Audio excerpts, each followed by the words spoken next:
আজকে যেখানেই যে কোনো ঘটনাই হচ্ছে তার জন্য দায়ী করা হচ্ছে বিএনপি। কেন বিএনপিকে এই ধরনের দোষারোপ করা হচ্ছে? আপনারা যত উস্কান না কেন, বিএনপি আপনাদের উস্কানিতে ফাঁদে পা দেবে না। সাম্প্রতিক সময় বাংলাদেশে আইন শৃঙ্খলা এতটা খারাপ অবস্থায়, কোনো মানুষ কিন্তু নিরাপদ না, সবাই কিন্তু অনিরাপদ। বিএনপি হলো এদেশের কোটি কোটি মানুষের রাজনৈতিক দল। -2 যে ফর্মুলা বাংলাদেশে হয়েছিল তারা সফল হয়নি, কিন্তু -2 যেই ফর্মুলা সেই ফর্মুলা কিন্তু এখন চলমান, এটা কিন্তু অস্বীকার করা যাবে না। যেহেতু বাংলাদেশ থেকে আওয়ামী লীগ হারিয়ে গিয়েছে, আওয়ামী লীগের মতো কিছু কিছু মানুষ, কিছু কিছু রাজনৈতিক দল, তারা বিএনপিকে কিভাবে ঘায়েল করা যায়, বিএনপির বিরুদ্ধে কিভাবে মিথ্যা অপপ্রচার করা যায়, বিএনপির কিভাবে ঠেকানো যায়, এই অপকৌশলে তারা কিন্তু মেতে উঠেছে। 111-এর কথা যারা চিন্তা করছেন, -2 ফর্মুলার কথা যারা চিন্তা করছেন, এই -2 তারা সফল করতে পারবেন না। এই কারণে বিএনপি কিন্তু জনবিচ্ছিন্ন একটি রাজনৈতিক দল নয়। বিএনপি হলো এদেশের কোটি কোটি মানুষের রাজনৈতিক দল। এই কোটি কোটি মানুষ সিদ্ধান্ত নেবে বিএনপি কিভাবে রাজনৈতিক দল পরিচালনা হবে।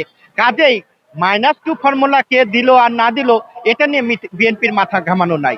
কারণ এই 111 থেকে শুরু করে -2 ফর্মুলার অনেক আমরা দেখেছি।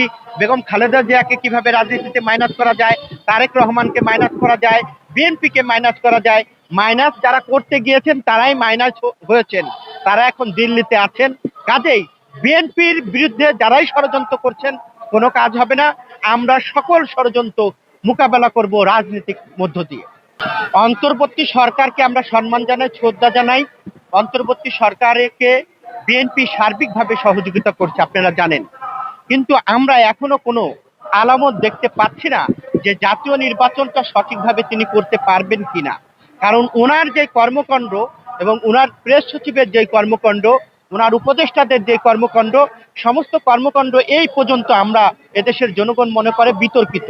কাজেই উনরা কিভাবে জাতীয় নির্বাচন করবেন আমি বুঝে উঠতে পারছি না। আপনি দেখেন যে সাম্প্রতিক সময় বাংলাদেশে আইন শৃঙ্খলা এতটা খারাপ অবস্থায়, কোনো মানুষ কিন্তু নিরাপদ না, সবাই কিন্তু অনিরাপদ। কিন্তু বিএনপি কিন্তু বারবারই বলার চেষ্টা করছে সরকারকে সকল প্রকার সহযোগিতা আমরা করব। আজকে যেখানেই যে কোনো ঘটনাই হচ্ছে তার জন্য দায়ী করা হচ্ছে বিএনপি। আমি আপনারা সাংবাদিক, আপনাদের মাধ্যমে প্রশ্ন করতে চাই, বিএনপি তো রাষ্ট্রীয় ক্ষমতায় না, বিএনপি তো আইন শৃঙ্খলা যে বাহিনী সেটা নিয়ন্ত্রণকারী না। কেন বিএনপিকে এই ধরনের দোষারোপ করা হচ্ছে? দোষারোপ করা হচ্ছে এই কারণে, জাতীয় নির্বাচন যদি হয় তাহলে দেশের গণমানুষ ধানের শীর্ষে ভোট দিয়ে বিএনপিকে নির্বাচিত করবে। এই জাতীয় নির্বাচন কিভাবে কালক্ষেপণ করা যায়, এই কালক্ষেপণ করার জন্য একটি মহল ষড়যন্ত্র করছে এবং তারা উস্কে দিচ্ছে। আমরা তাদেরকে বলতে চাই, আপনারা যত উস্কান না কেন, বিএনপি আপনাদের উস্কানিতে ফাঁদে পা দেবে না। এবং আপনারা ভেবেছেন যে আমাদেরকে উস্কানি দিয়ে রাজপথে নামিয়ে একটি হট্টগোল করে জাতীয় নির্বাচনকে কালক্ষেপণ করা যায়, দীর্ঘমেয়াদী করা যায়। বিএনপি এমন বোকা রাজনৈতিক দল নয়। যারাই উস্কানি দিচ্ছেন তাদের উস্কানিতে বিএনপি পা দেবে না। বিএনপি স্মুথলি ঠান্ডা মাথায় আছে এবং বিএনপি ধৈর্যের সাথে মোকাবেলা করে জাতীয় নির্বাচন আদায় করে একটি গণতান্ত্রিক সরকার প্রতিষ্ঠিত করবে এবং মানুষের ভোটের অধিকার নিশ্চিত করবে। এটাই হলো বিএনপির কাজ। দেখুন, ইতিমধ্যে আপনি যেটা বললেন যে অর্থনৈতিক যে অবস্থা, অর্থনৈতিক অবস্থা কখন ঠিক থাকে, সাংবাদিকদের অধিকার কখন ঠিক থাকবে, গণমানুষের অধিকার কখন ঠিক থাকে, যারা ব্যবসা করে তাদের অধিকার কখন ঠিক থাকে, তখনই ঠিক থাকে সেই দেশে যদি রাজনৈতিক অবস্থা ঠিক থাকে, তাহলেই ঠিক থাকে। রাজনৈতিক অবস্থা কিন্তু বাংলাদেশের টালমাটাল। যদি জাতীয় নির্বাচন না দেওয়া হয় এবং নির্বাচনকে কালক্ষেপণ করা হয়, পিছিয়ে দেওয়া হয়, তাহলে অবশ্যই বহির্বিশ্বের যে বিনিয়োগকারী তারা বিনিয়োগ করবে না। অবশ্যই আপনার যে অধিকার সেই অধিকার নিশ্চিত হবে না, অবশ্যই আমার যে অধিকার সেই অধিকার নিশ্চিত হবে না। কাজেই বাংলাদেশের সকল সমাধান একটা, সেটা হলো জাতীয় নির্বাচন যদি হয় তাহলে সেই তার মধ্য দিয়েই সমস্যার সমাধান হবে এবং তখনই অর্থনীতির চাকা ঘুরবে। তা না হলে অর্থনীতির চাকা বলেন, সাংবাদিকদের চাকা বলেন, কোনো চাকাই ঘুরবে না। এখন বাংলাদেশের প্রতিটি মানুষের একটা দাবি যে অনেক হয়েছে, আমরা আর এই কাদা ছুটোছুটি করতে চাই না। আমরা গত 17 বছর যে ঐক্যবদ্ধ ছিল সেই ঐক্যবদ্ধ আমরা কেন যেন দেখছি 5ই আগস্টের পরে বিভেদের সুর শোনা যাচ্ছে।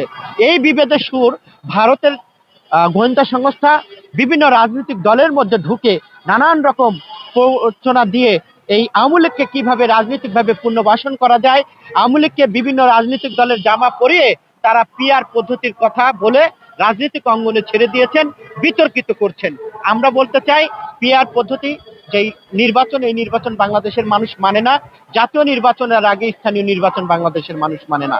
বাংলাদেশের মানুষ রক্ত দিয়েছে, গুম হয়েছে, খুন হয়েছে, জেলে গিয়েছে একটার জন্য, সেটা হলো বাংলাদেশের মানুষের ভোটের অধিকার ফিরিয়ে দেওয়ার জন্য এবং জাতীয় নির্বাচনের জন্য। এই জাতীয় নির্বাচনের নিয়ে ইতিমধ্যে আপনি দেখছেন নানান রকম ষড়যন্ত্র হচ্ছে। আমরা সকল ষড়যন্ত্র রুখে দিয়ে জাতীয় নির্বাচনের মধ্য দিয়ে একটি গণতান্ত্রিক সরকার প্রতিষ্ঠিত করব, এটাই আমাদের কাজ। আমরা মনে করি না, আমরা মনে করি যে জাতীয় নির্বাচন হলে সমস্ত চ্যালেঞ্জ কেটে যাবে এই কারণে বহির্বিশ্বে যারা ব্যবসায়ী আছে তারা এদেশে বিনিয়োগ করবে। ইতিমধ্যে বিভিন্ন দেশ কিন্তু এসেছেন, এদেশে সফর করেছেন, তারা একটা কথাই বলেছেন যে বাংলাদেশে যদি জাতীয় নির্বাচন সঠিকভাবে হয়ে যায় তাহলে আমরা সেই গণতান্ত্রিক সরকারের সঙ্গে বিনিয়োগ করব এবং অর্থনৈতিক টাকা ঘোরাবো। এই এখন একটাই সমাধান, জাতীয় নির্বাচন।